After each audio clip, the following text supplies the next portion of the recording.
Good evening to everybody. This is a great honor and a great pleasure to be here tonight, to be in charge of this Francisco Puligny lecture.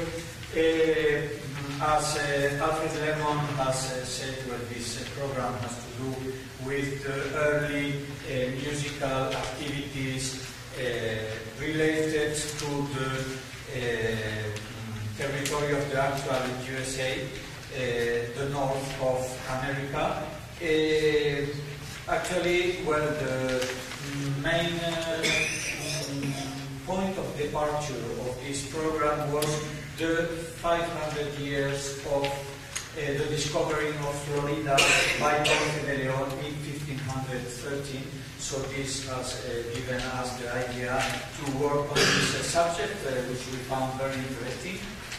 We have played later Agnaca Champus Quinin, which is Hymn to the Virgin, which was the first piece, a polyphonic piece, was printed in the Americas, at least which is conserved and known, in 1631, and the language in which it was written is Quechua, because this has to do with the evangelization.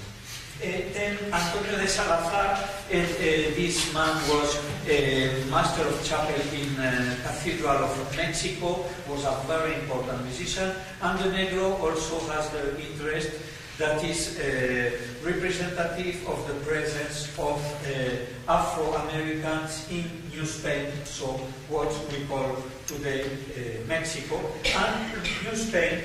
The same as afterwards French will come from New France, no? In the north, New Spain in the south was really the base of all the exploration and then the discovery, exploration and early colonization, let's say, of the south of the states, actual states of America. Well, and now we shall come after this Esteban Salas, which Alfred Lemon mentioned, a very important composer in Cuba, born in La Habana, and master of chapel in Santiago de Cuba. Of course, as you know better than I do, Cuba was very important for the south of the United States actual territory, for the supplies and also for the discovery. We come to a very special moment of this program, and actually has to do also with our presence here. As in first place, we are going to play as an introduction two psalms from the Psalm of Mahot and Boudinel. Was first published in Geneva and was the French, used by the French Huguenots, which were in Florida.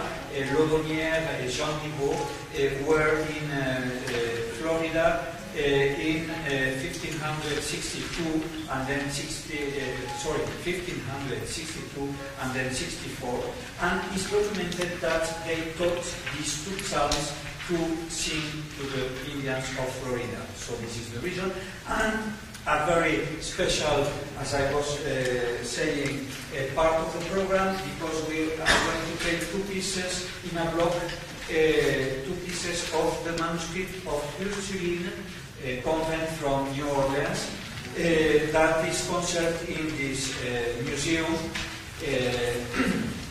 in the historic New Orleans collection. And well, this was the contact. I have to say, I was making this investigation in Madrid, in Spain, where our group belongs. We live in Madrid, and I found this manuscript. I wrote to the New Orleans Historic Collection, and they very gently sent me the copies of this manuscript, and so we put it in the program.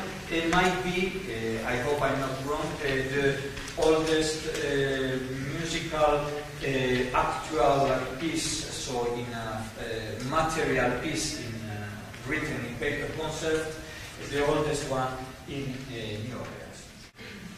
After this Federal Sonata published in New York 1797, so James Hewitt was born in England, but he was a really important musician in the activity in New York.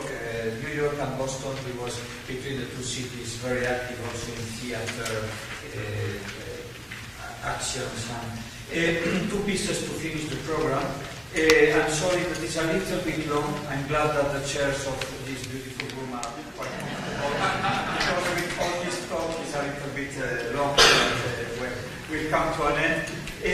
First, a sonata, we come back to Mexico, but in this moment with an Italian composer, the music of Italy, really in the 18th century now. His manuscript is dated 1759 in Mexico capital, Ciudad de Mexico, and is representative of the repertoire, musical repertoire was heard in the Americas as well as in Europe of Italian influence. This is a sonata of Locatelli, then sounded in Mexico. And to finish, we will the cantada O Muro Más que Humano de Manuel de Sumaya. This was the Master Chapel of Cathedral of Mexico after Salazar, and then he went to Oaxaca, and so with this we'll finish.